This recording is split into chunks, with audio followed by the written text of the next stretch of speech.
So Neil and Rajiv have already touched upon the fact that in case the scenario in case a fund manager exits, but this is more of a temporary absence. So Vipin Khandelwal and Vijay Mehta have to ask, is there an internal policy to test fund manager dependence where each fund manager is sent on compulsory leave where no communication whatsoever for say 15 to 30 days?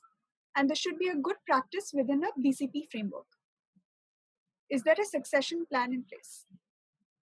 Okay, I guess I'll take it. So there's no internal policy that the fund manager has to go out for 15 days or whatever it is. There's no internal policy as such. But pre-COVID, all of them, Rajiv, Ronak, Raj, have all taken 2 or 3 weeks off, and they've gone on holiday or whatever it is. But again, we live in a connected world, so we have cell phones, that connections are good. You got Wi-Fi everywhere, so it's hard to just completely disconnect. But the one part where we had disconnected is when Rajiv had gone for his Vipassana for 11 days, and he keeps going for that, at least tries to go on a yearly basis. So whenever he goes, that's kind of he's disconnected from us for 11 days. Other than that, yeah, people go on holidays, they take leave, and things go on smoothly.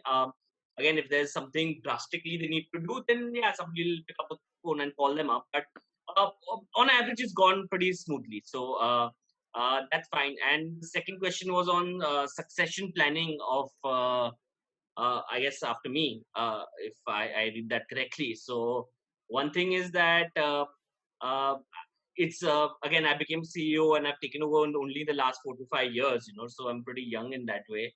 I just became a father 3 years back. So that's the second thing. Thirdly, I'm less than 40. I'm 38 years old. So pardon me if I have not deeply thought about my death. But all questions aside or all jokes aside, I think the last 5 years we had a lot of stuff on our plate. I think this was actually not very something that was really top of my mind or any of those things.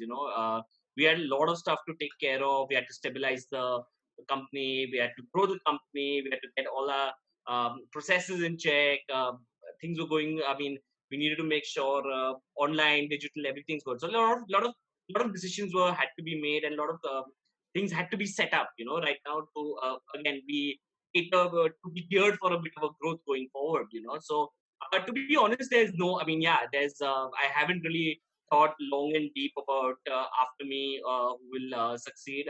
Again, I don't think it's that important in a fund like ours. I think I keep saying that being an asset management company, the fund managers and the CIO is more important than the CEO. So I don't think it's that big a deal. If I've not thought about it right now. But I get a point. Life is uncertain. You never know what can happen. So I guess that gives me food for thought when I've got some free time. So surely I'll think about it. But as of right now, no. The short answer is no. There's no succession plan as such in place.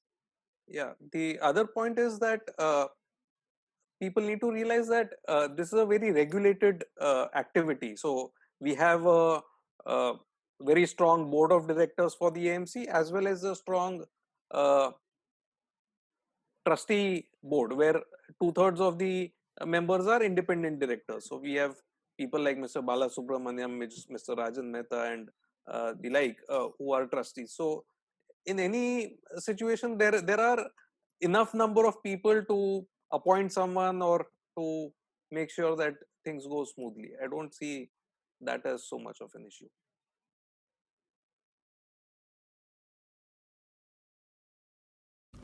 Mutual fund investments are subject to market risks. Read all scheme related documents carefully.